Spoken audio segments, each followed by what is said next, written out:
Assalamualaikum. Krisis ekonomi yang akut dapat membunuh manusia lebih banyak ketimbang virus corona. Terpapar PHK secara massal sama bahayanya dengan terpapar virus corona.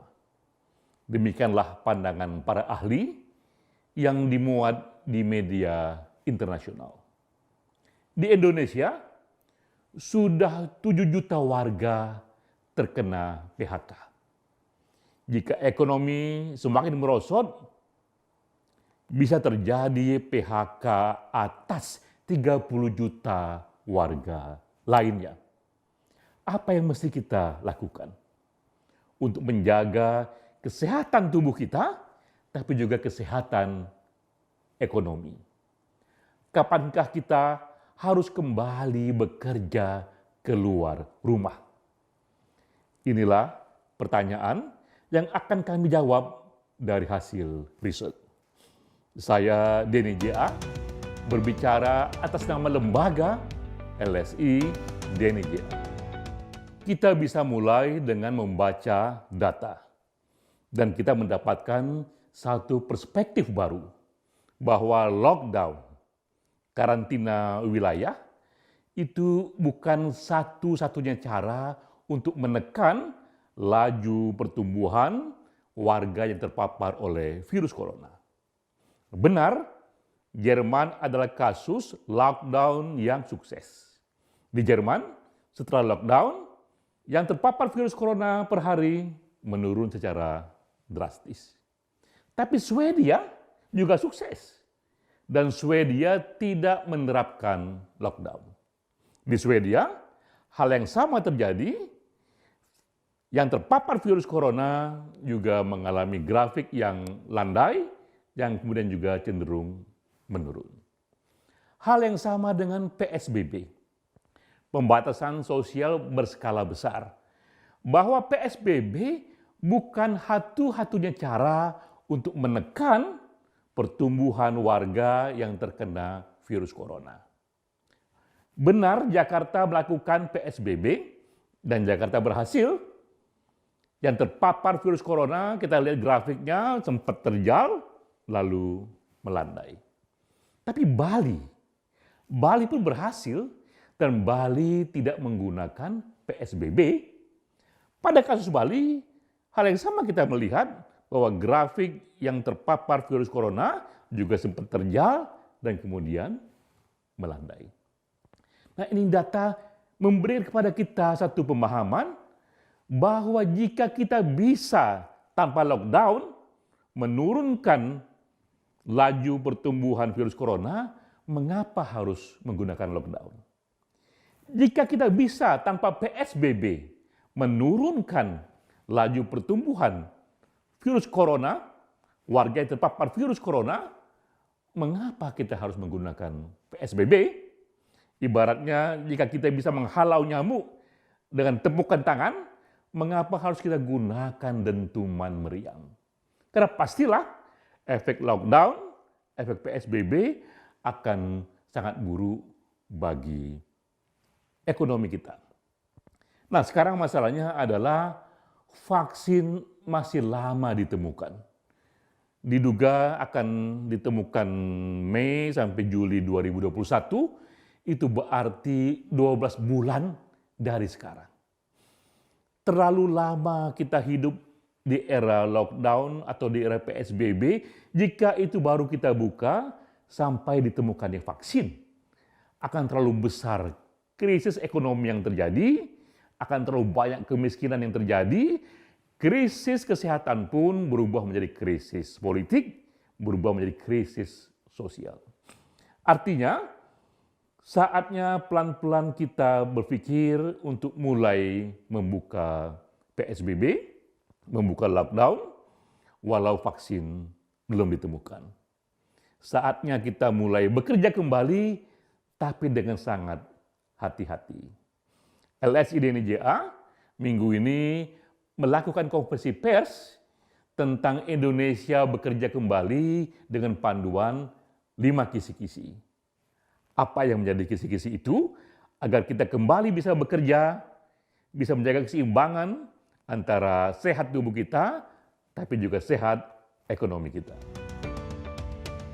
Untuk mulai kembali bekerja keluar rumah, saya rumuskan isu ini dalam 3 pertanyaan. Pertama, wilayah mana yang kita bisa mulai bekerja keluar rumah? Jawabnya adalah kita baca data. Kita lihat grafiknya, untuk wilayah yang terpapar kasus virus corona hariannya itu pernah terjal, lalu melandai, apalagi menurun, berarti itulah wilayah yang sudah siap. Tandanya adalah puncak pandemik di wilayah itu sudah bisa dilalui. Untuk kasus Indonesia, sangat mungkin terjadi secara tidak serentak. Ada wilayah yang akan mulai dulu membuka ekonominya karena di wilayah itu mereka sudah berhasil lebih dahulu untuk melampaui puncak pandemik. Jadi pertama adalah data. Data di mana kita melihat secara kolektif di wilayah itu komunitasnya berhasil membuat grafik tertular virus corona melandai. Kedua pertanyaannya, siapa yang memulai bekerja di luar rumah? Kita pun kembali membaca data. Data menunjukkan bahwa dari yang terpapar virus corona, 84% wafat adalah mereka yang usianya 45 tahun ke atas. Untuk usia yang 45 tahun ke bawah, mereka punya daya imun yang lebih kebal, jumlah mereka yang wafat hanya sekitar 15% dari total yang wafat yang terkena virus corona. Jadi pertama, usia adalah penting. Kita juga melihat situasi mengenai penyakit. Banyak yang wafat karena virus corona, mereka mengidap 1 dari 5 penyakit rentan di bawah ini, yaitu hipertensi, diabetes, jantung, ginjal, dan paru-paru. Inilah 5 penyakit penyerta yang umumnya dibawa oleh korban, dan itu yang membuat mereka wafat. Jika seseorang tanpa 5 penyakit ini, ia jauh lebih imun. Jadi jawaban atas pertanyaan tadi, siapa yang bisa duluan keluar rumah? Yang bisa duluan adalah mereka yang lebih kuat badannya, yaitu mereka yang usia di bawah 45 tahun dan tidak punya penyakit 5 penyakit rentan itu. Inilah usia yang lebih kuat, yang bisa memulai lebih dulu kembali bekerja keluar rumah. Lalu kapan? Kapan konkretnya di Indonesia kita bisa mulai bekerja kembali? Apa bulannya, tahunnya, tanggalnya? Nah, kita kembali melihat data.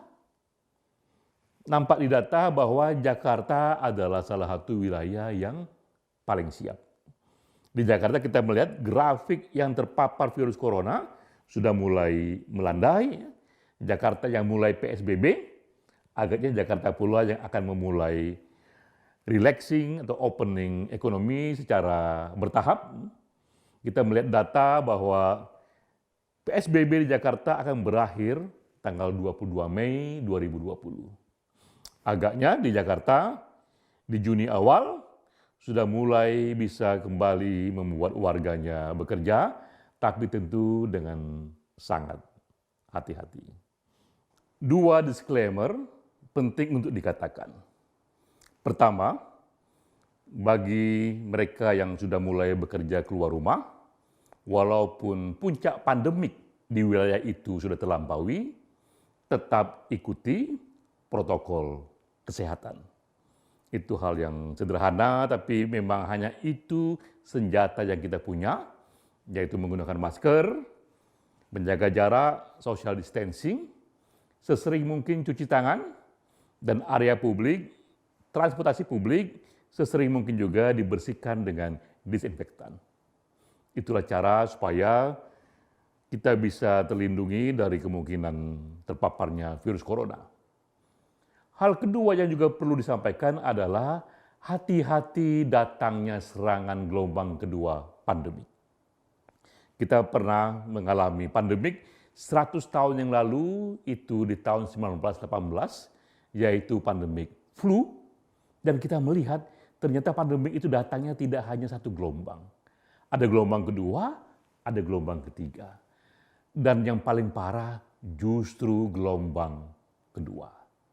Kita pun menghindari jangan sampai virus corona datang gelombang keduanya yang lebih parah.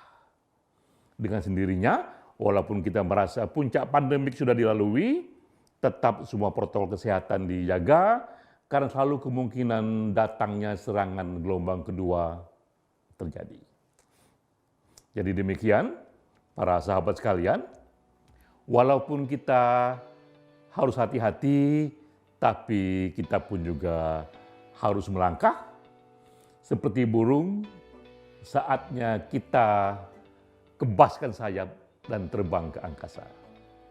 Wassalamualaikum warahmatullahi wabarakatuh.